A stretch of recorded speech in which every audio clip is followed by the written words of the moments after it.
角度对了，速度快了半步。你这一剑刺得太实，给我留了借力的空间。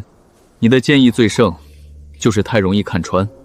下次换个起手式，别每次都从正面来。刘云宗有此子，未来100年可期。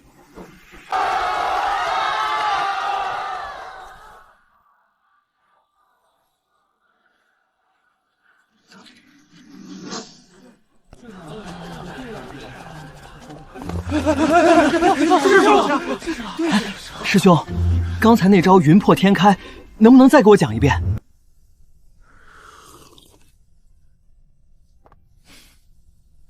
等我秘境回来再教你。一言为定，云破天开，流水无情，惊鸿一剑，总共3招，都记下来了。教你这悟性，讲10遍也听不懂。听不懂也要听。没事，阿木，听不懂我陪你一起听。你也听不懂，凑什么热闹？那就一起听不懂。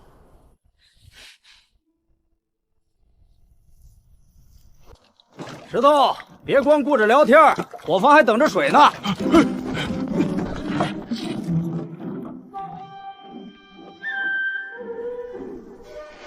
看什么？3招都记下了。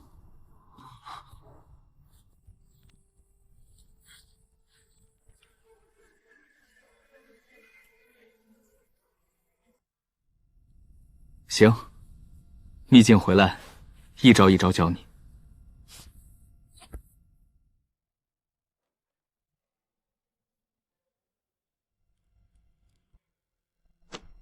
宗门决定派你带队前往允仙秘境。允仙秘境，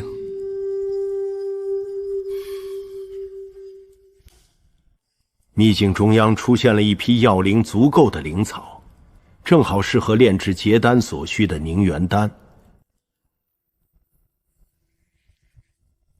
宗门决定组织一批有希望冲击金丹的弟子进入中央采集，这是栽培之意。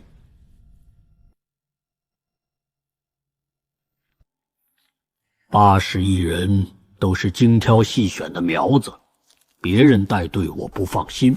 掌门放心，81人一个都不会少。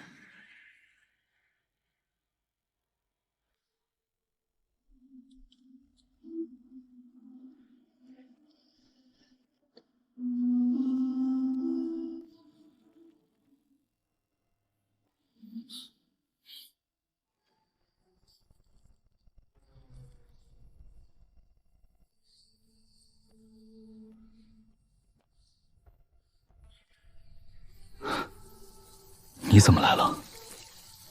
路过。从天剑宗到流云宗，流云宗御剑要飞2天，这叫路过？护身符，秘境里如果有危险，捏碎它，我能感应到。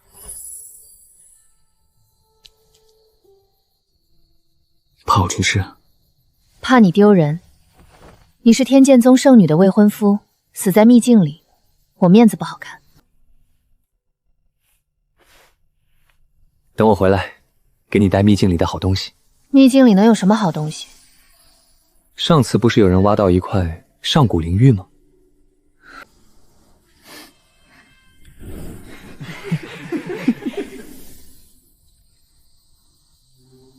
那我等着。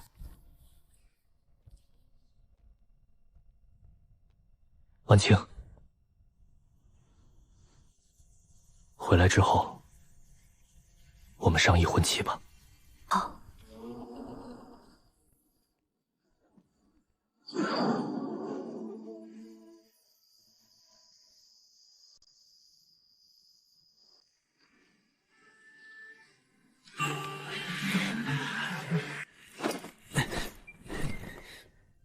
里面装的什么？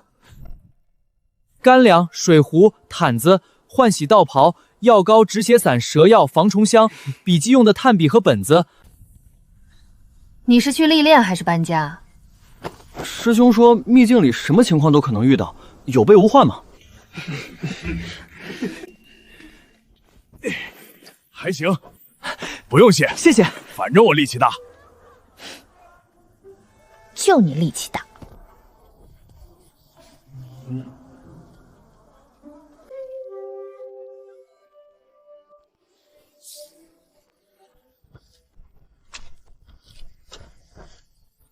出门在外，一条田子都能难倒人。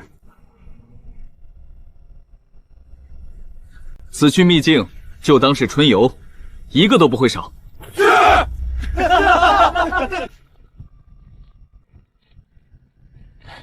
等我回来，师兄就要教我云破天开了。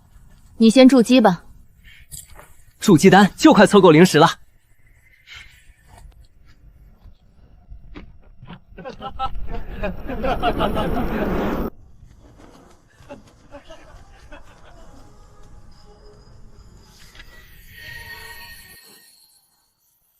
不多不少，正好81个。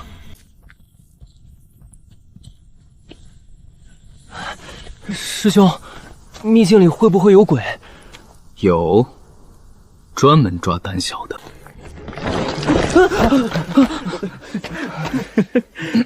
阿木，你连鬼都怕，还没见着呢。谁怕了？你昨晚睡觉都在发抖。那是冷的。石头，你昨晚和阿木一个帐篷，他是不是在发抖？不是发抖，是在说梦话，一直在喊“别过来”。怕也不丢人。我第一次进秘境这年，比你抖得还厉害。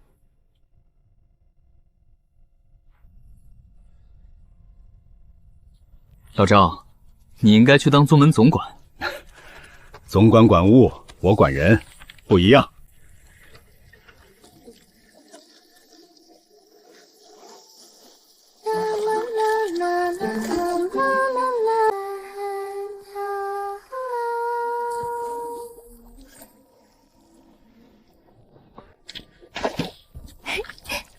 凌云哥哥，我唱的好不好？好，比你阿木师兄唱的好。我没唱过。所以小溪唱的比你好。凌云哥哥，等我长大了，我要嫁给你。小溪说什么？秘密。光板一样林间晃动。这句童言无忌的话，后来成了叶凌云在无数个深夜反复咀嚼的记忆。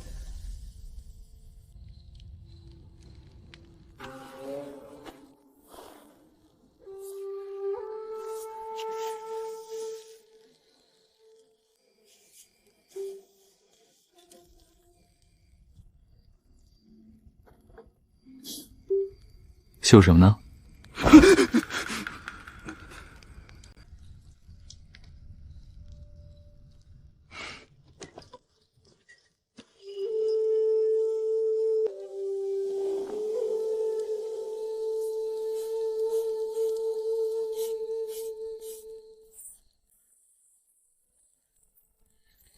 明天天要赶路，你还不睡？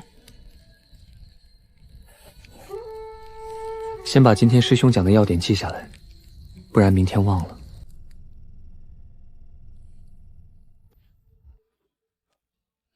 借你的，秘境回来还我。冷月师姐，别多想，我只是不想队伍里有拖后腿的人。谢谢。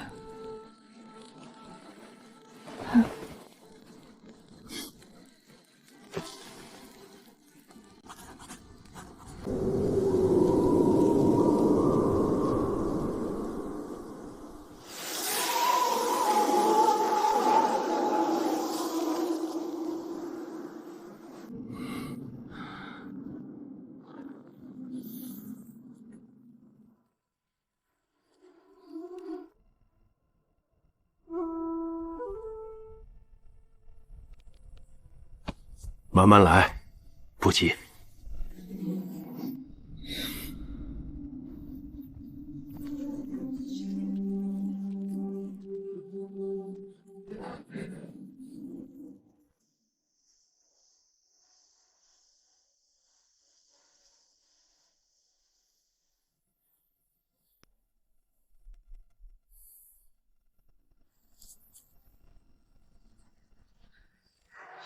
他没有多强。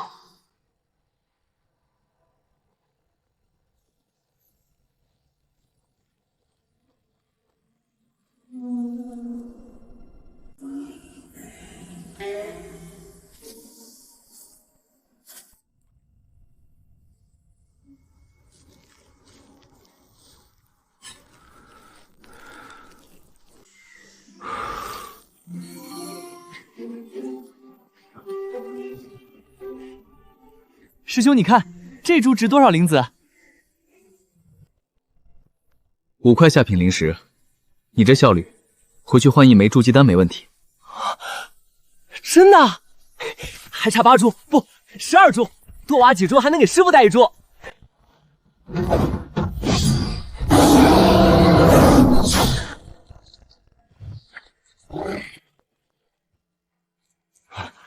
冷月师姐真厉害。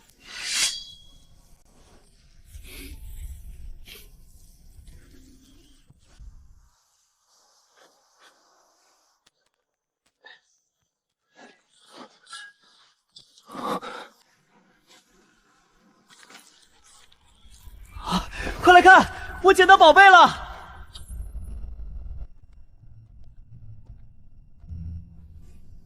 就一枚破戒指，你当是什么宝贝呢？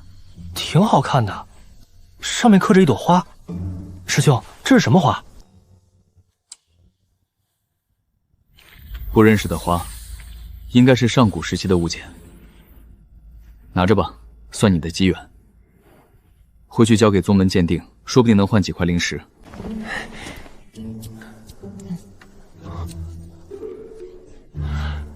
值几块灵石，刚好凑够筑基丹的费用。就这点出息，万一它是上古法器呢？上古法器很值钱的。上古法器长这样，你见过法器吗？没见过。那你凭什么说它是？阿木，你上次捡的那块上古灵玉，最后鉴定是河里的鹅卵石。那次不算，这次是真的。好了好了，能换筑基丹也是好事儿。我当年攒了好几年灵石才买得起1粒。不过这是什么花呢？师兄都不认识。他不知道，这枚戒指里不仅封印着一个1000年前的宗主，还即将装进他80个师兄弟最后的余晖，和他大师兄被撕碎的部分灵魂。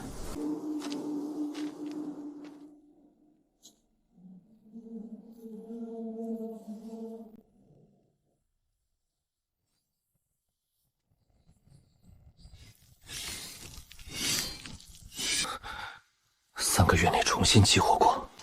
3个月前，正是陨仙秘境被重新纳入宗门历练日程的时间点，则幽微发黑。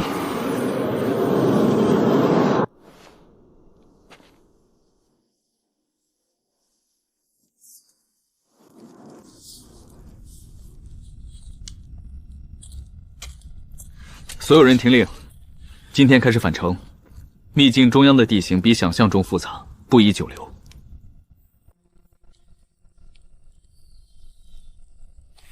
还有好多灵草没挖呢，回来再挖。灵草跑不了。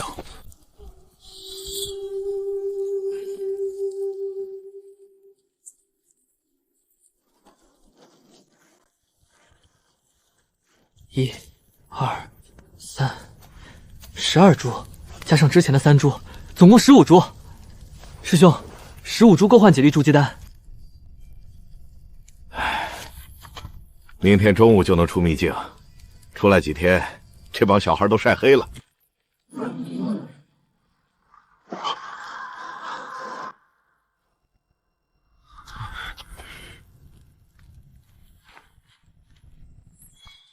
所有人原地不动。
我们活下去。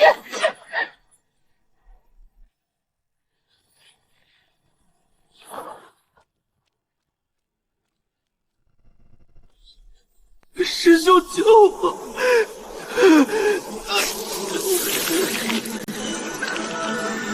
师兄，这个给你。你说值几块灵石，刚好凑够筑基丹的费用。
又来一个背着死人的人。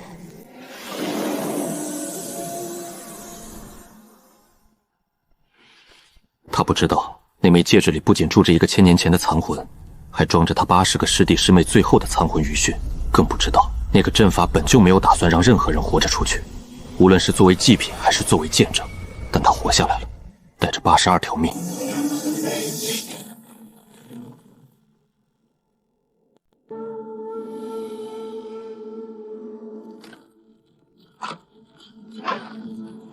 碎得太慢了，命牌与献祭者神魂绑定，献祭完成本该瞬间碎裂，大阵被破坏了，81条面魔的献祭被一个濒死的小辈搅了局。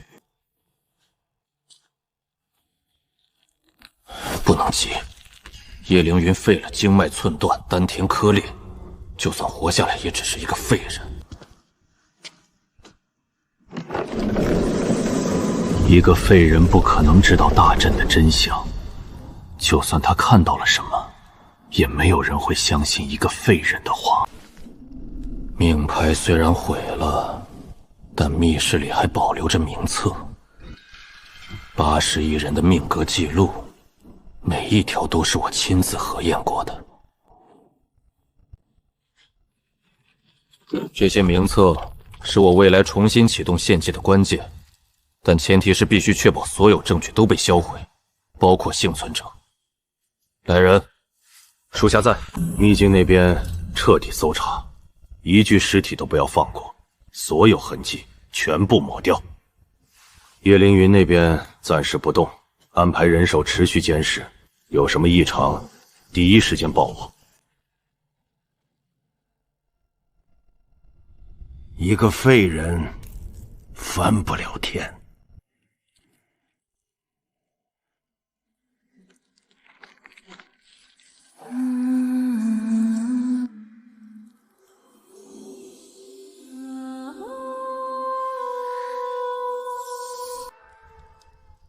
他忘了一件事，大阵崩溃的那一刻，有81道残魂没有被阵法吞噬，他们被一道微不足道的微光裹挟着，落入了一枚毫不起眼的戒指里。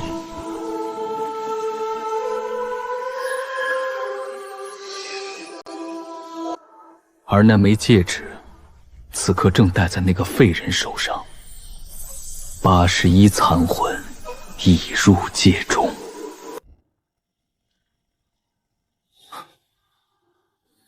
我再往下沉，没有光，没有声音，没有方向，像是被浸泡在深水里，水压从四面八方挤压着胸腔。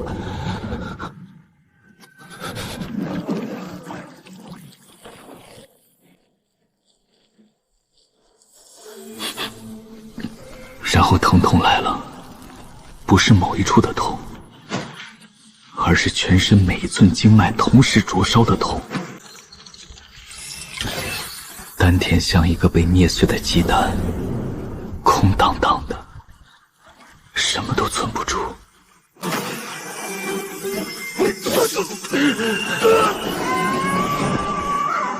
师兄，这个给你，回来后，师兄教我云破天开。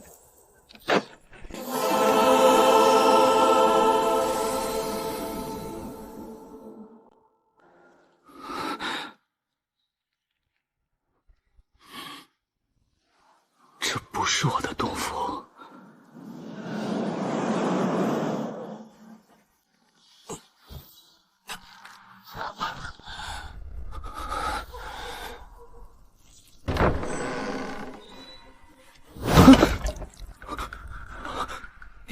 叶师兄，你醒了？还有其他人活着吗？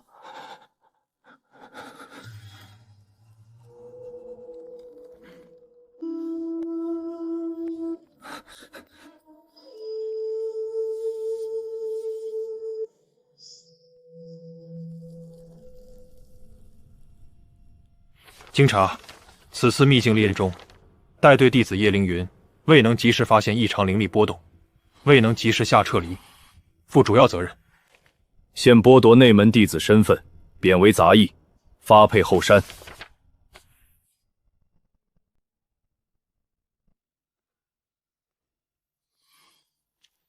他们的尸体有找到吗？秘境已经关闭，搜救队未能进入。蜘蛛知道自己在织网，我不知道自己在带队走入陷阱，但我现在知道了，秘境已经关闭，搜救队未能进入。这是大长老给我的活路。秘境关了就没人能进去查证，没有尸体就死无对证。我这个罪人活着，正好承担所有罪名。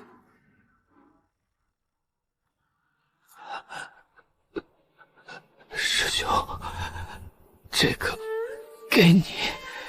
他说凑足筑基丹的费用，他说回来后让我教他云破天开，他说秘境回来还冷月姐的钱，他说给师傅买养元丹，他说给我买壶好酒，一样都没来得及。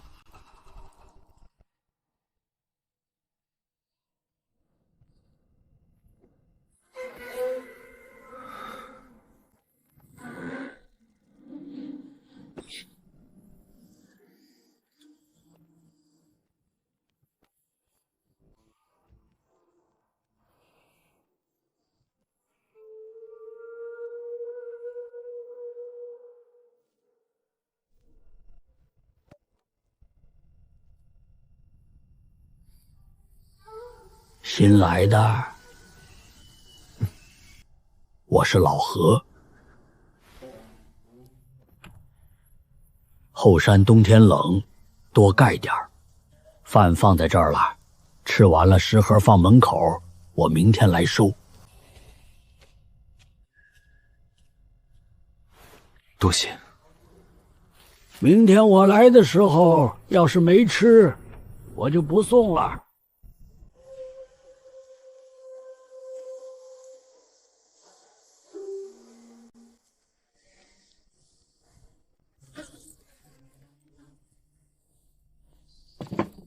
今天有肉，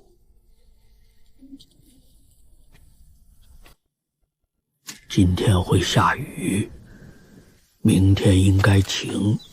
老何在流云宗干了43年杂役，送走过4任掌门，见过无数人来来去去。他的记忆力已经不太好了，但他记得后山每一个角落的温和风俗。扫不是扫给宗门看的，是扫给自己看的。地干净了，心也就干净了。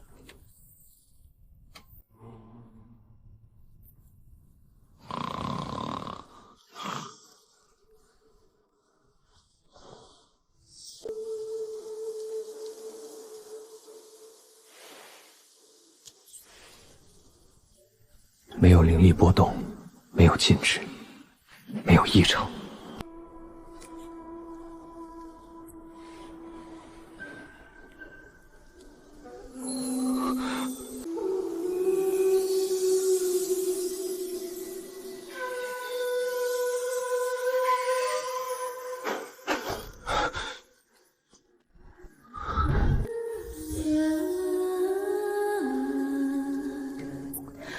长得还行，就是太丧了，看着想打人。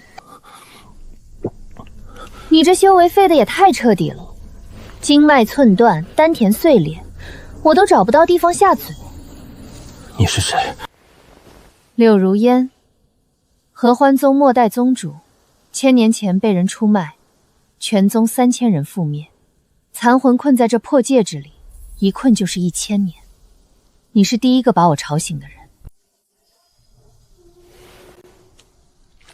那你找错人了，我现在连自己都救不了。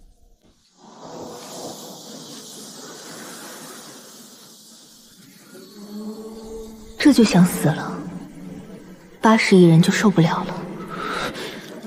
老娘当年3000人，一个一个死在我面前。我的师妹，我的徒弟，我宗门里的每一块砖都被人踩碎了。我在这戒指里睁着眼睛过了1000年，你看我哭了吗？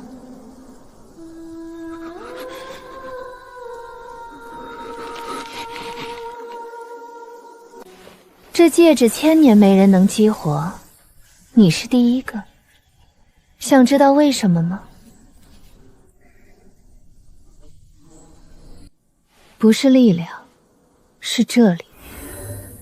激活它的条件，不是灵力多强，而是神魂层面的波动，极致的悲痛，极致的愧疚，极致的恨意。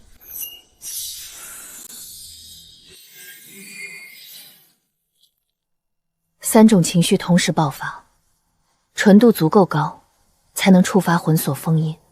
你背着81口棺材，每一口都很重，这份重量是最好的魂力燃料。你想死，我不拦你，但你死了，谁替那80人讨公道？你怎么知道是80个？那一刻，我只想到了一个解释：他在戒指里看到了。看到了秘境的惨剧，看到了我跪在灵堂外的3天3夜，看到了那些指指点点的人和我握紧的拳头。他什么都能看到，只是之前没有说话。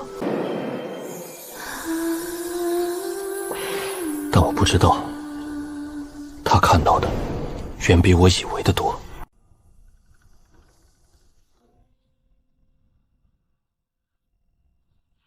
同一天晚上，柳如烟已经回到了戒指里，没有任何动静。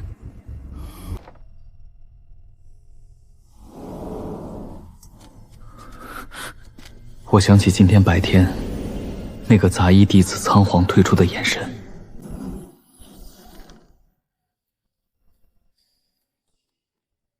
想起执事公事公办的语气，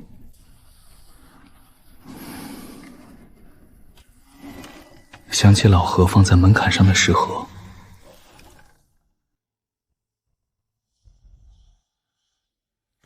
还有其他人活着吗？没有人回答。为什么偏偏是我？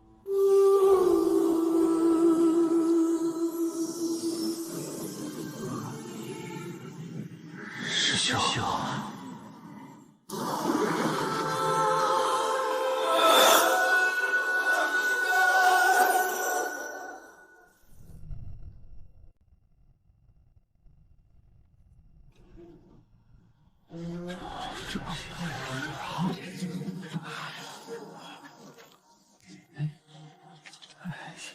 81个人啊，就他一个人活着回来了。以前那么苦，现在遭报应。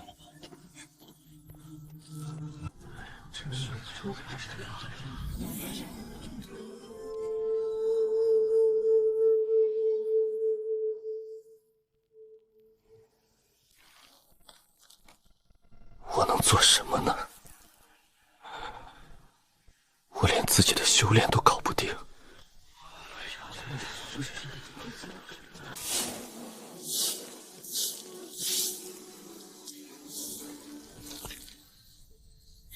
这样叶师兄扫地的时候能少搬一道。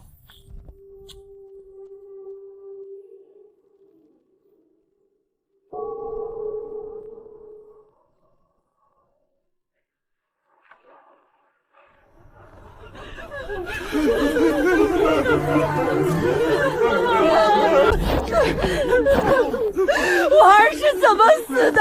我儿是怎么死的？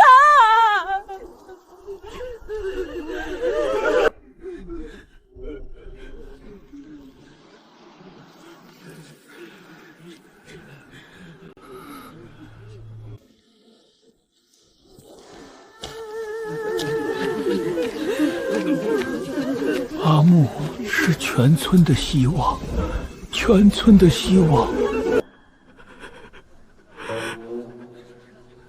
小师傅，我儿最后有没有说啥？救我！他说他想回家。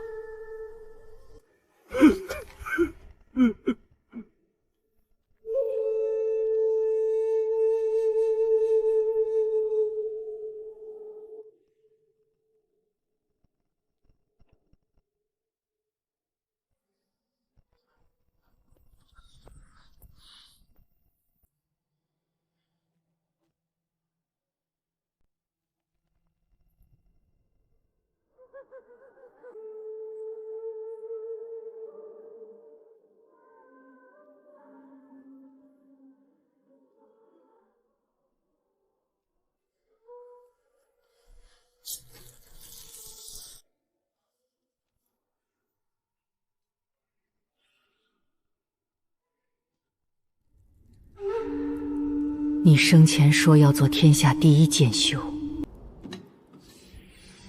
剑留在这里，替你看着。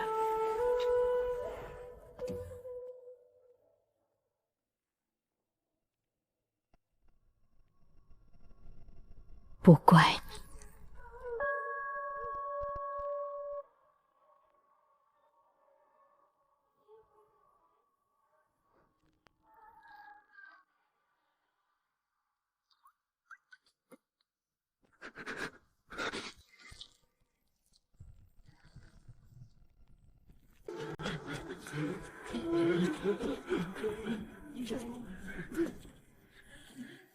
圣女，别忘了你的身份。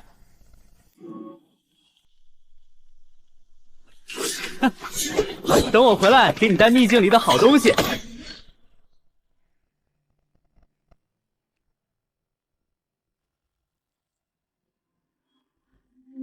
圣女，我知道。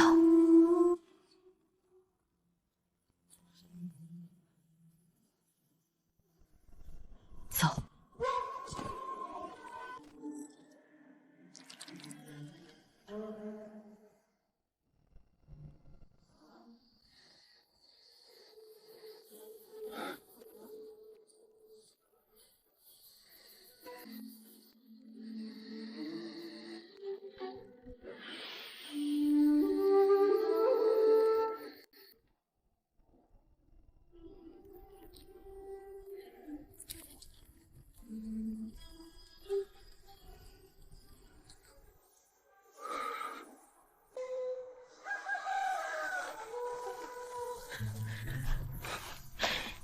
瘦了，多吃点儿。瘦的跟竹竿似的，怎么干活？扫地也得有力气，不是？王婶，我别废话，包子凉了就不好吃了。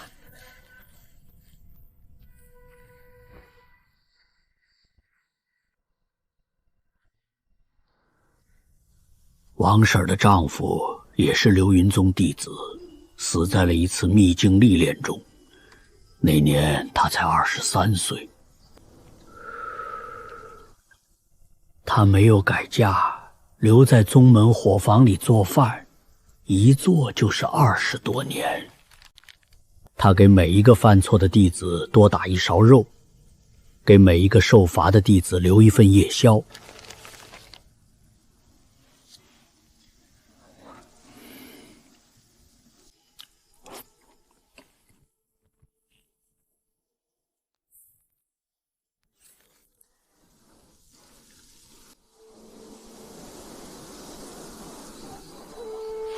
如果死的是我就好了。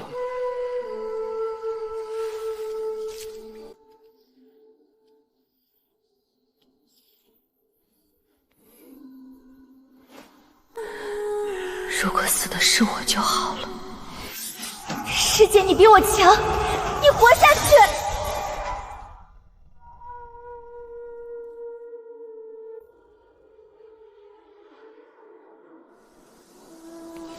有些痛，只能自己熬过去。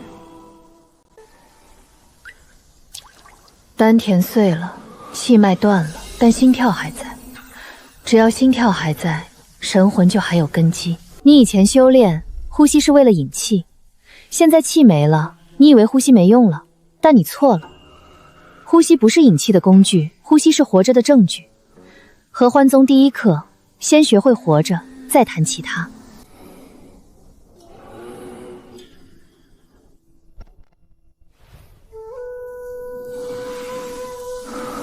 那个阵法，红色的纹路从地下往上爬，80亿人被同时抽取精血，你能认出是什么阵吗？你怎么知道我能认出？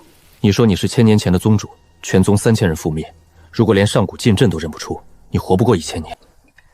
你这个人，废了修为之后，脑子反而好使了。把阵法的纹路走向、启动顺序、血色光芒的汇聚方向，一样一样说清楚。红色纹路先从地面裂缝里爬出来，沿着外围绕成一圈，再一段一段往中心收。启动时，81处血光几乎同时亮起。阿木倒下时在我左前方，凌月拔剑用的是左手。老赵把我推出去时，血纹已经越过他的脚踝。那些纹路全往石碑下方流。你能再说一遍那个血色汇聚的方向吗？从外围往中心，还是从地下往上？从外围往中心，81道血光全部流向石碑下方的一个点，像是被什么东西吸过去的。这个阵法叫81命锁天阵。81条命，对应81个阵眼，不是杀人，是献祭。以天才的精血和神魂为引，强行撕裂上古封印，获取封印之下的东西。而且这个阵法不是魔道的东西，是上古正道某一脉为了对抗天劫发明的，用天才的命换一个人的长生。因为他太伤天河，1000年前就被3宗联手封禁了，没想到有人把他又翻了出来。谁封禁的？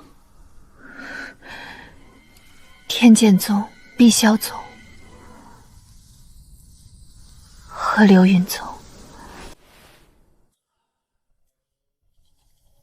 你的宗门里有人要渡劫，渡劫不是靠自己的力量，而是靠别人的命。能安排81人进入秘境的人，是下令的那个人。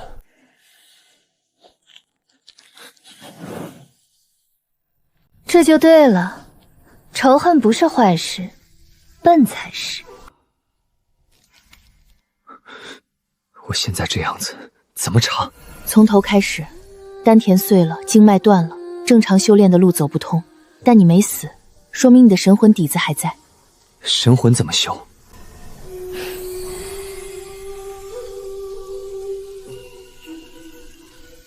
我教你。左边没扫干净，又没扫干净，你是不是故意气我？你要是扫地都扫不好，我怎么教你功法？你以前当宗主的时候也这么啰嗦吗？我当宗主的时候，没人敢说我啰嗦，你是第一个，你应该感到荣幸。我想了很久，为什么还要活着？不是为了讨公道，公道是他们该得的，但不需要我来给。宗门会查、会审，会给他们一个交代，不一定是我来。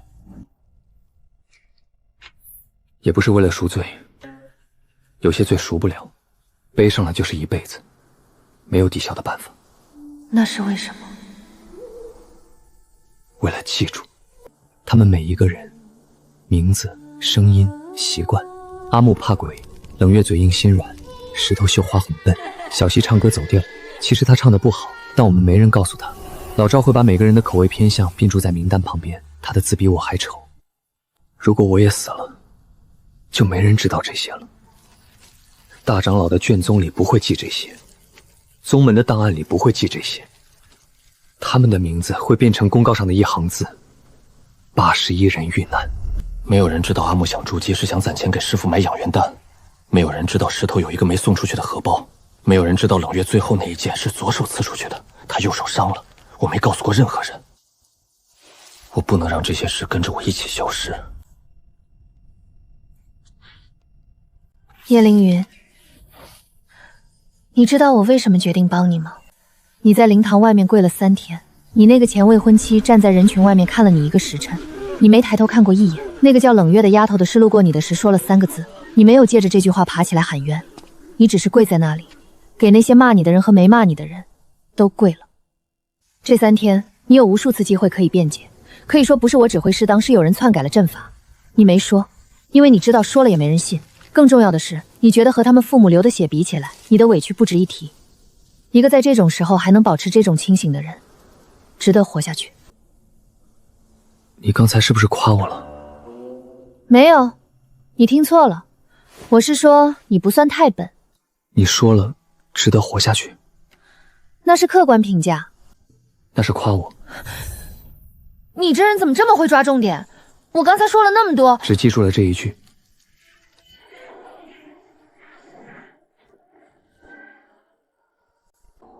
今天的课到此结束，明天再教你。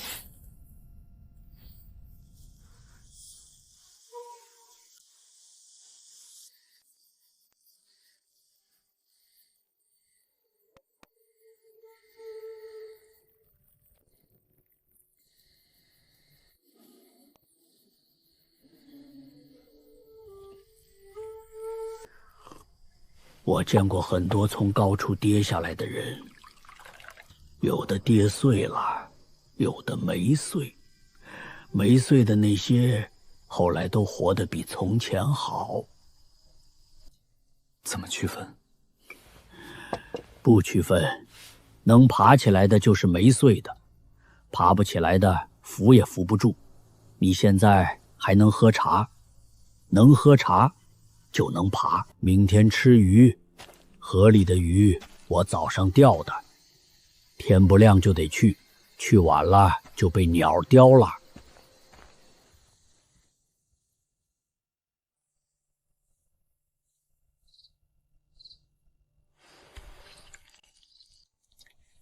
这套功法不练气，练魂。你丹田碎了，正常方法走不通。但你有一件事比谁都强，你的心够重。合欢宗以情入道，急于情者急于魂。你的悲痛、愧疚、不甘怒，这些情绪，别人避之不及，但对我来说，是最好的燃料。入定之后，你会看到你最不想面对的东西，不要躲，越躲越深。直面它，消化它，让它成为神魂的养分。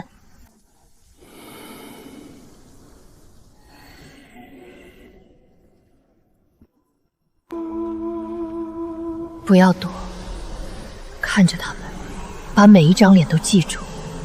你欠他们的不是死，是活，活出他们没活成的样子。不是道歉，也不是告别，我会记住你们，我会活下去。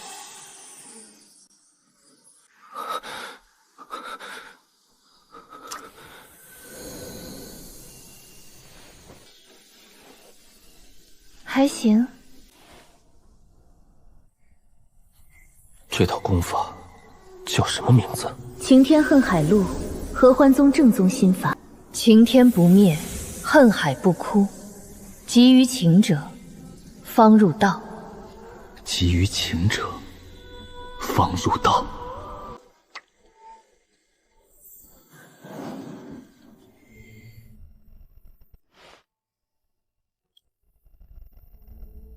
第一缕魂元生出来了，就别浪费。明日起，呼吸、扫街、入定，一样都不能少。好。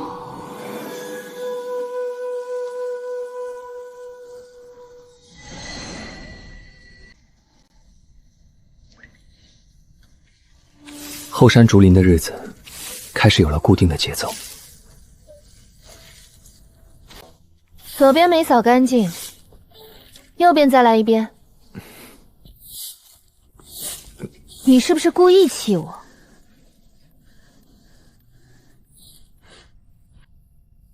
他一一照做，不是因为听话，而是因为他发现柳如烟的指挥不是乱指挥。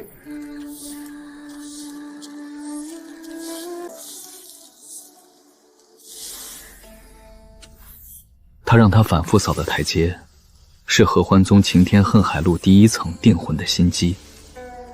在重复的动作中，让神魂稳定下来。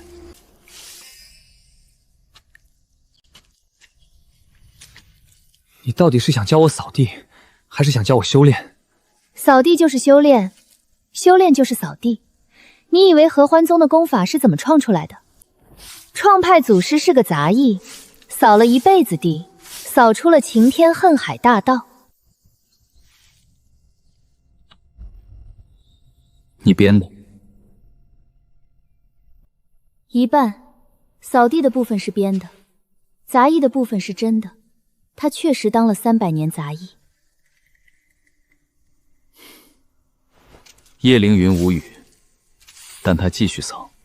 下午，柳如烟正式授课，从合欢宗的历史讲起，不是正史里写的那些被妖魔化的描述，而是真正发生过的事。合欢宗以情入道，不以斩断七情六略为修行法门，而以直面情感、消化情感、升华情感为核心功法。这样的理念，在正统修仙界看来是邪道，因为他培养出的修士情感完整，不受宗门控制。所以3大宗门联手灭了你们。不是灭，是剿。灭是敌人，剿是异己。敌人还有被尊重的资格，异己没有。他记住了这个区别，灭与剿，一字之差，1000年的血海。瘦了。傍晚，王婶送来饭菜，油纸包里永远是双份，肉是双份，菜是双份，有时候还有一壶浊酒。他从不问叶凌云在做什么，只是每次来都要说一句瘦了，然后把新的油纸包塞进他手里。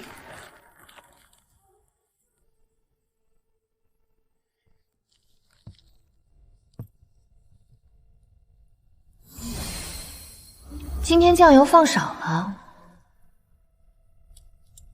红烧肉不如昨天烂。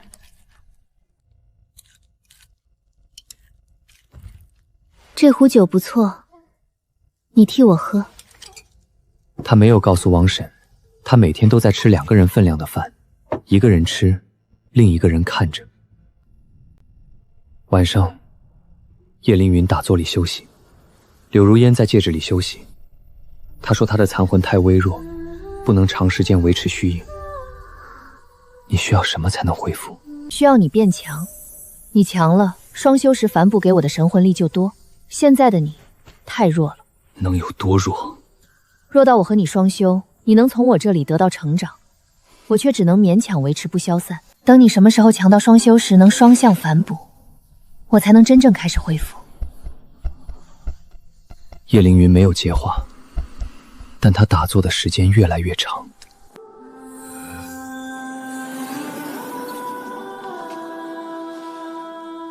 你以前是什么修为？元婴。元婴还算可以，在1000年前只算中下，我们合欢宗守门弟子的起步标准。我重修之后能到多少？看你自己。但我可以告诉你，合欢宗的上限。我师尊，合欢宗上一任宗主是真仙境。你知道我师尊从元婴到真仙用了多久吗？120年，中间有60年卡在化神，不是因为天赋不够，是因为道心不稳。化神之后，每一关都比前一关难10倍，不只是功力的积累，是心的锤炼。所以别急，都想突破，慢慢来。那天你说81魂，他们到底是死了还是没死？你问这个问题，是因为你已经猜到答案了。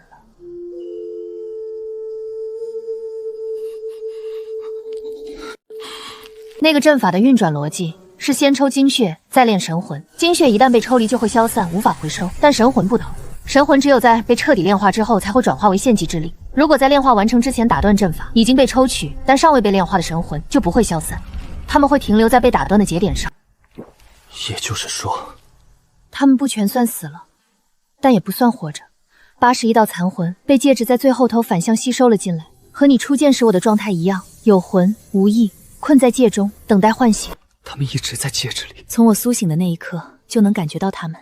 81道微弱的魂火安安静静地待在戒指的最深处，没有意识，没有声音，但确实是存在的。你每次握着戒指说话的时候，他们在听，虽然听不懂，但他们在。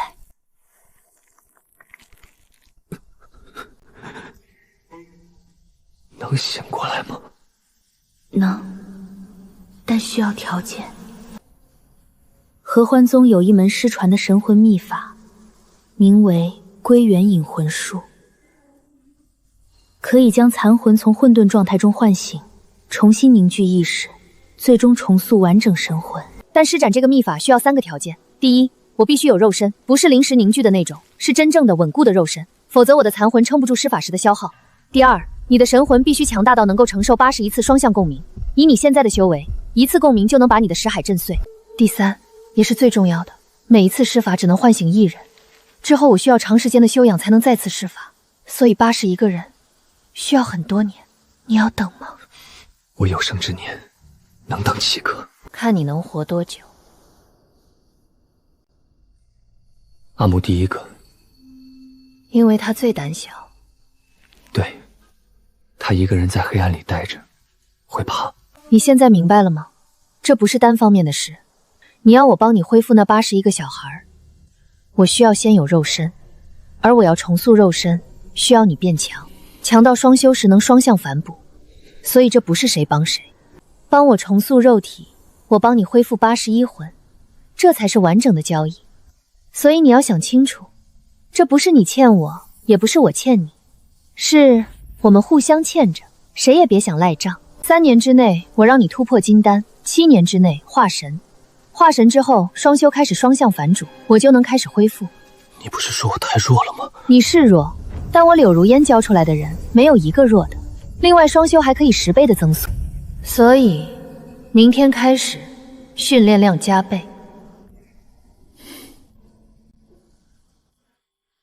好。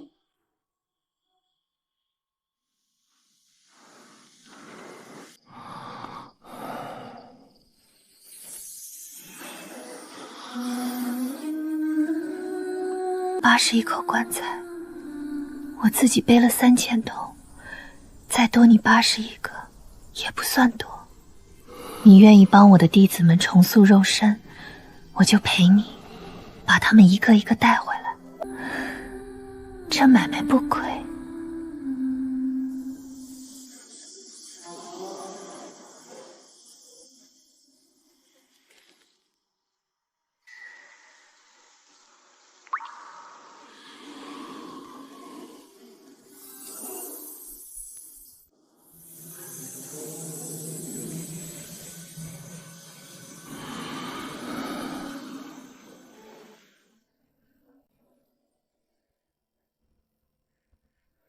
你知不知道正常人修炼擎天恨海路第1层定魂需要多久？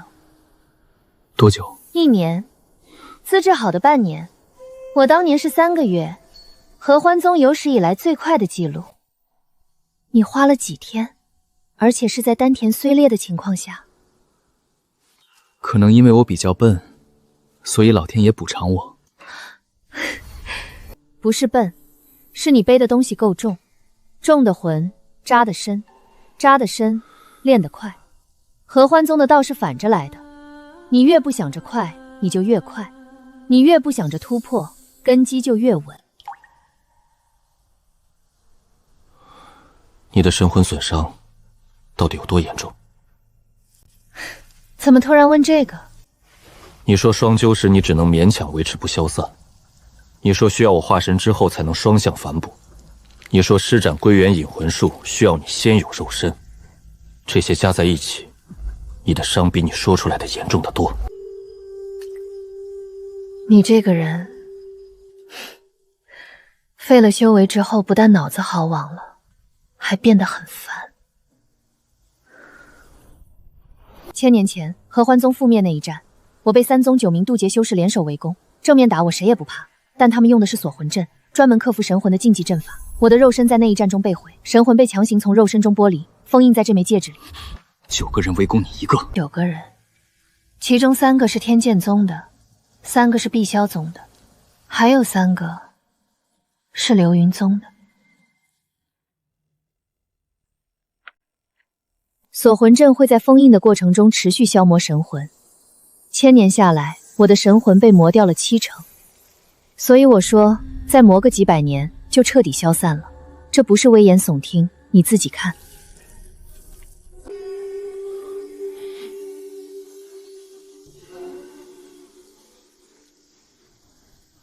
怎么帮你恢复？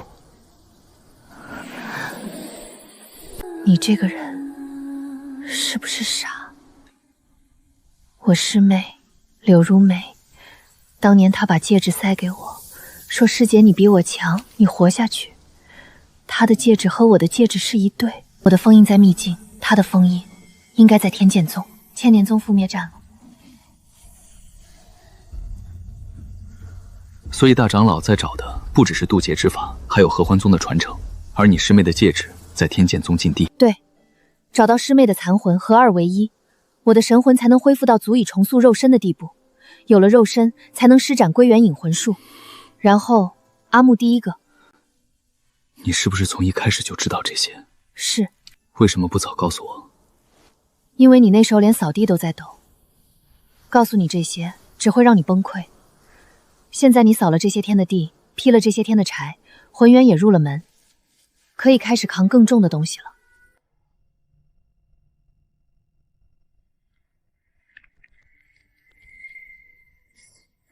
我帮你。我知道。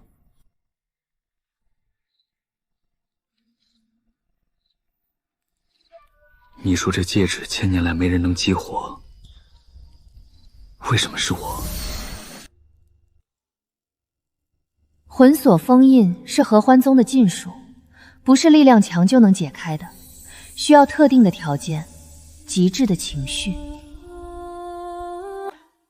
悲痛、愧疚、恨意，3种情绪同时爆发，纯度足够高，才能触发封印。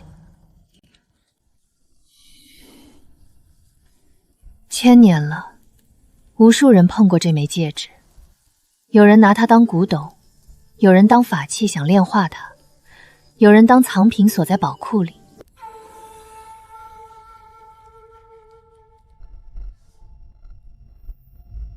但没有一个人触发过封印，因为他们没有一个符合条件。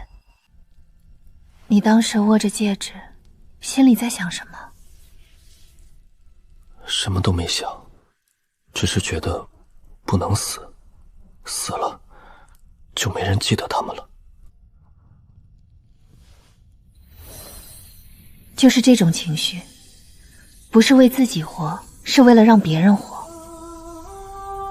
极致的不甘与极致的愧疚混合在一起，魂锁封印，感受到了你身上的神魂重量，不是灵力的重量，是心的重量。然后他打开了。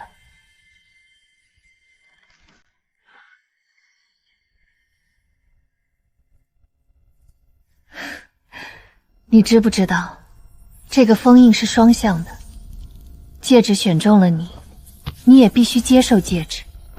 你握着它不肯松手的那一刻，它就和你绑定了。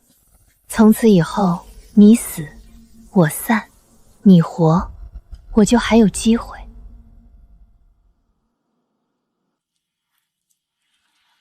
那你还说让我去死？我说让你去死是气话。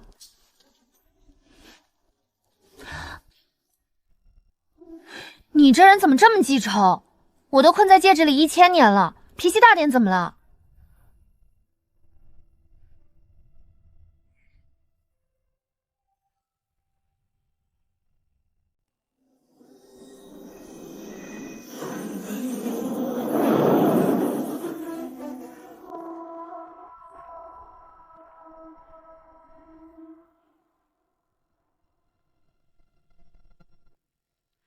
叶凌云修为尽匪，已不配天剑宗圣女，此前婚约就此作废。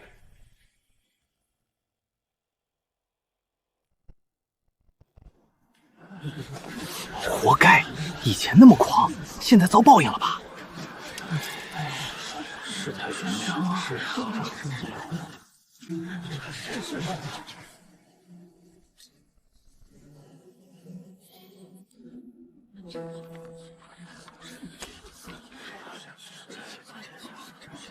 是你自己的意思吗？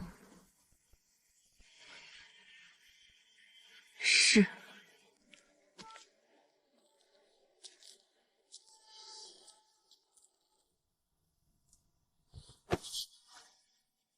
他在哭。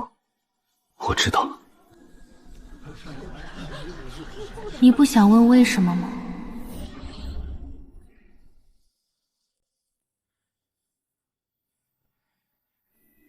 他父亲病重，天剑宗内部侵扰，他需要这个圣女的位置来保护他的师兄弟，我能理解。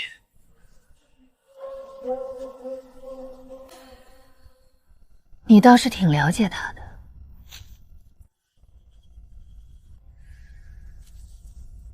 我了解所有被命运掐住喉咙的人。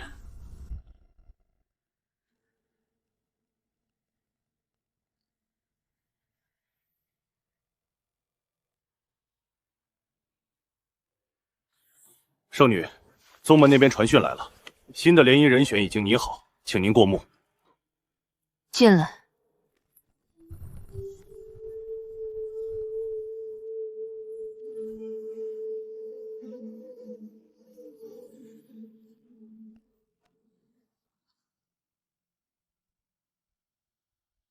好。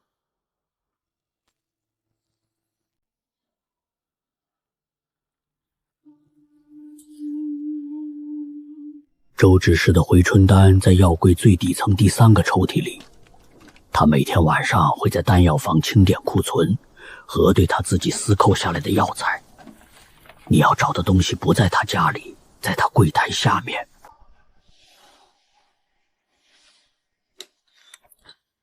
周执事平时辛苦，今晚炖了新菜，尝尝再走。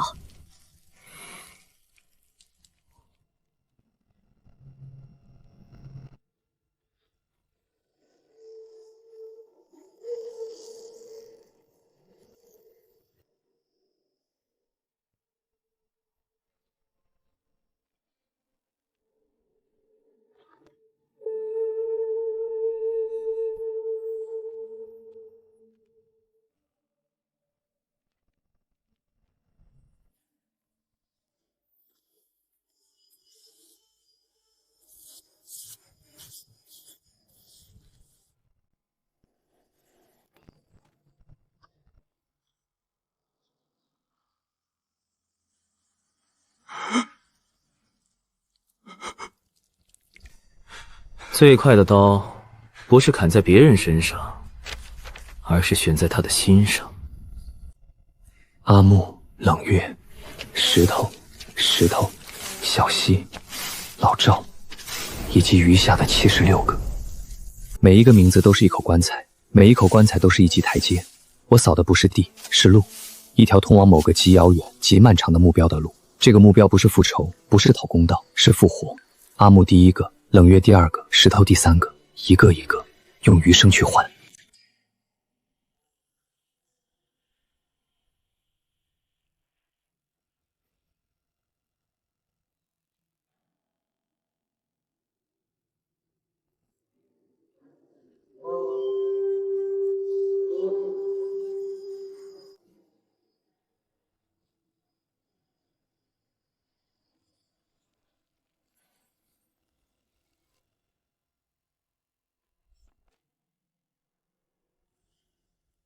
继续监视，不必打草惊蛇，一个废人翻不了天。他没有注意到报告末尾的附注，更不知道那枚戒指里不仅住着一个1000年前的宗主，还装着81个尚未熄灭的灵魂。而他派去的监视者，每天看到的只是一个废人在扫地。真正的战争，从来不是用剑打的。他记得那片竹林，上次来时经过那里，竹叶正绿。他知道那个人正在那里扫地，一下一下的扫，像他当年练剑时一样专注。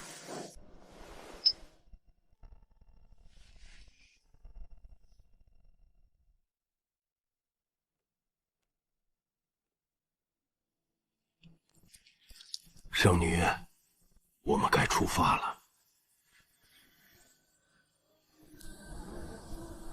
走吧。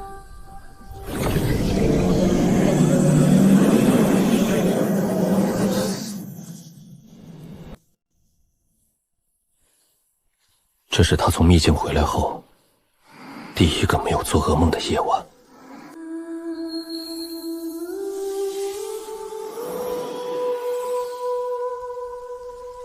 我欠你一个人情，你的人，我会一个一个带回来。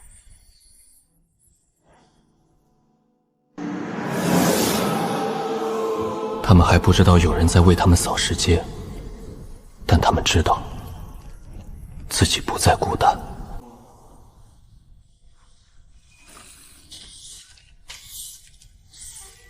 进步很慢，但每一步都踩在石头上。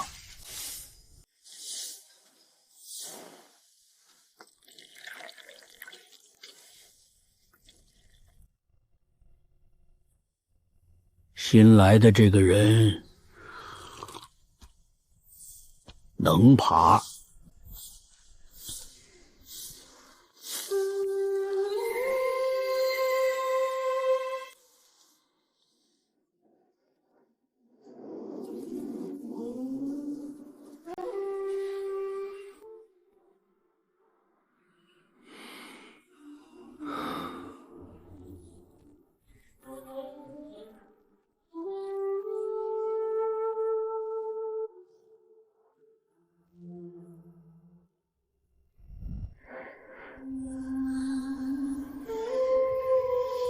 你这姿势不对，又不对。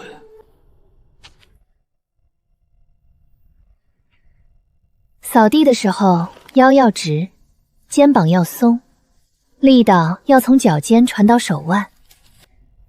这里放松，不要用蛮力，要用意。你以前用剑的时候，力道走的是手臂，扫地不是用剑，力道要走全身，脚尖踩地，膝盖微屈，腰胯合一，传到手腕。整个身体是一把弓，扫帚是剑。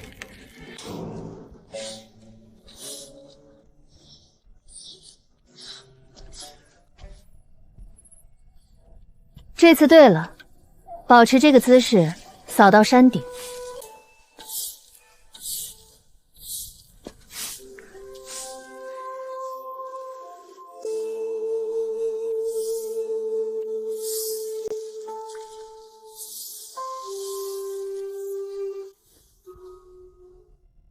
3333，我都数过了。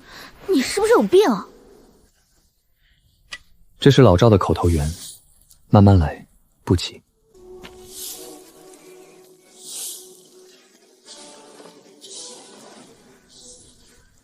你知道合欢宗创牌祖师的修炼洞府有多少级台阶吗？多少？3333。你数台阶不是巧合，是你的神魂在自发寻找最适合的修炼方式。你的心知道你需要什么，它只是还没来得及告诉你的脑子。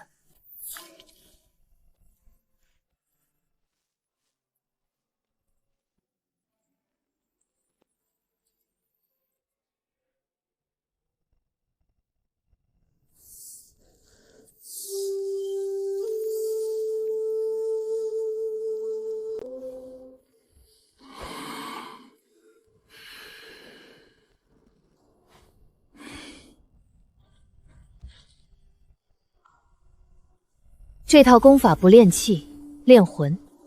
你丹田碎了，正常方法走不通。但你这家伙有一样东西比谁都强，你的心够重。81面棺材背在身上，这种重量是最好的魂力燃料。我当年练擎天恨海录第1层，从入门到滋生魂元，花了整整10年。合欢宗有史以来最快的记录，你不用10年，但也不会太快，做好3年打底的准备。修炼目标是什么？先把神魂练到能让我飘出来不费劲。这算什么目标？我高兴了，你才能学得好。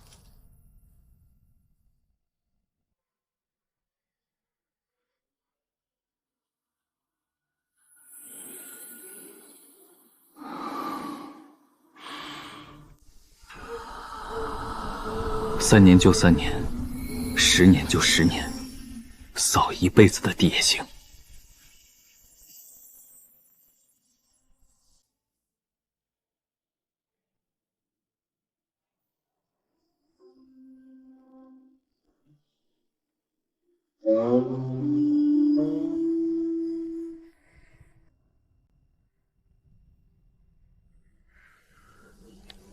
斧刃要对准木纹的走向，力度要顺着纹理，不是硬砍。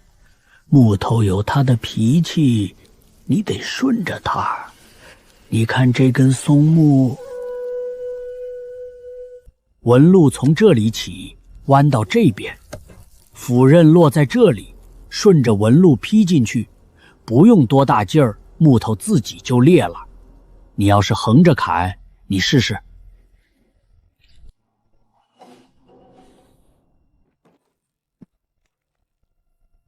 看到了吧？你越用力，他越不给你面子。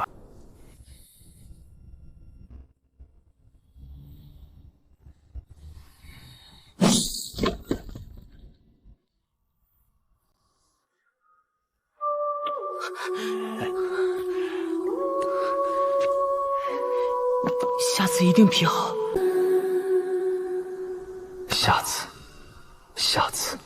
下次永远没来。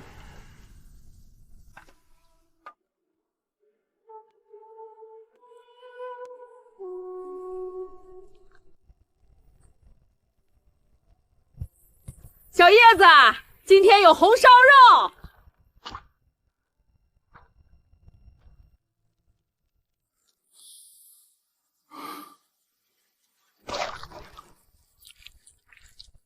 多吃点儿，瘦得跟竹竿似的，怎么干活？扫地也得有力气，不是？哟，杂役也配吃肉？王婶儿，宗门配给是有定额的，杂役的份例是3两肉，你这得超了不止1倍吧？我的肉，我做的菜，我爱给谁吃给谁。周执事，你的回春丹管好就行了，我伙房的事儿轮不到你管，你管天管地，还管我锅里的肉。要不要我把账本拿来，算算你这几年从伙房拿了多少额外配给？哼！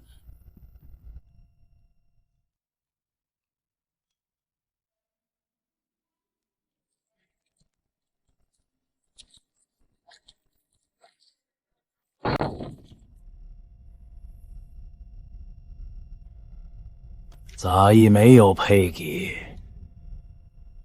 我自己买。行，1粒化雨伞，2块灵石。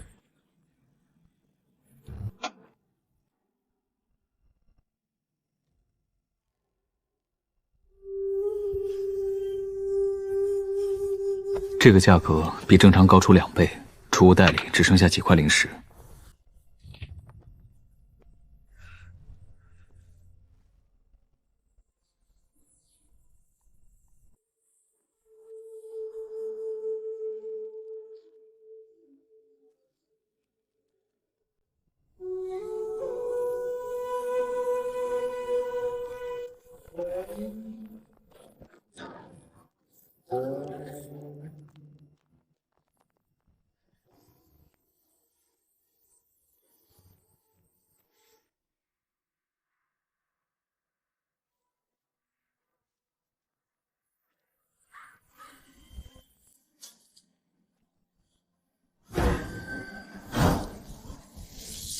监视者，大长老已经开始行动了。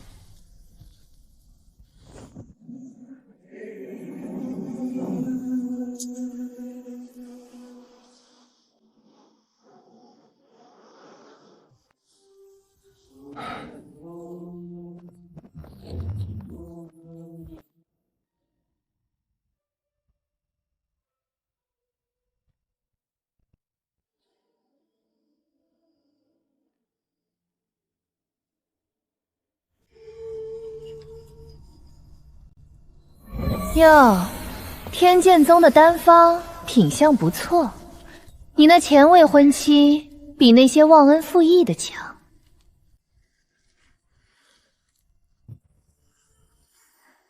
不用。他送药是他的心意，我不用是我的原则。你这个人，有时候还挺有骨气的。你把有时候去掉，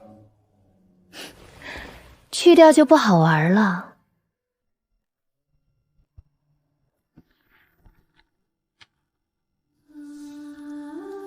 别问如果当年没去秘境会怎样，问了就输了。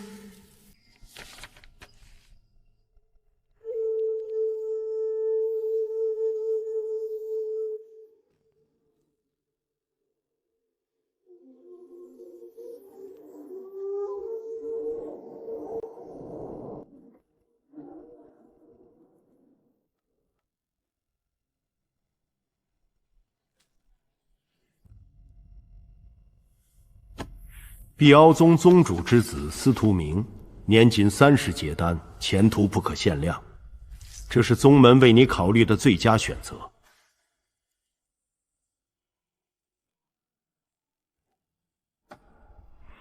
聘礼3000上品灵石，10件地阶法器，还有续魂草。续魂草虽不能根治苏宗主的病，但能延缓1年。少宗主不会连这1年的孝心都不想尽吧？